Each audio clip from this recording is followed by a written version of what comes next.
Hi guys! For today's video, ilalabas na natin ang ating mga winter shoes at itatago na natin ang ating mga ordinary shoes. So ngayong araw nga, 1 degree Celsius na. So malapit na mag-snow dito. I think next week magsusnow na. So ano pang hinihintay nyo guys? Samahan nyo na ako mag-ayos. Let's go! Kumuha na rin pala ako guys ng marker para malagyan ko ng mga names ng mga shoes yung bawat box. In case lang na kailanganin, pero less likely naman na magamit tong mga rubber shoes na to during winter, guys.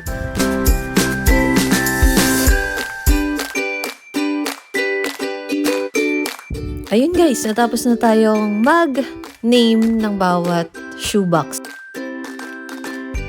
So dahil natanggal na natin yung mga ordinary shoes dun sa lalagyan, ipapalit naman natin yung lahat ng mga winter shoes o mga boots.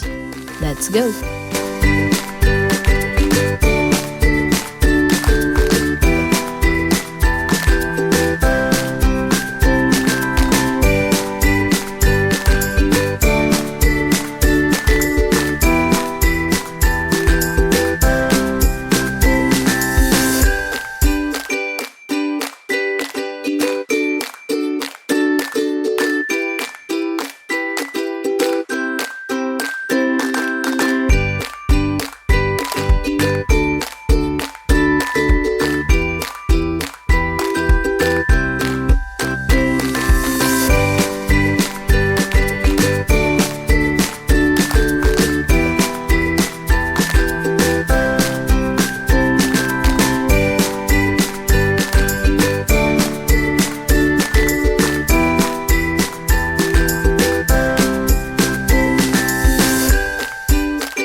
Ayun, tapos na natin guys. Na-arrange na natin lahat ng mga winter shoes. Sa pinakailalim nga lang yung mga common na ginagamit namin like mga slippers tsaka rubber shoes. Pang gym.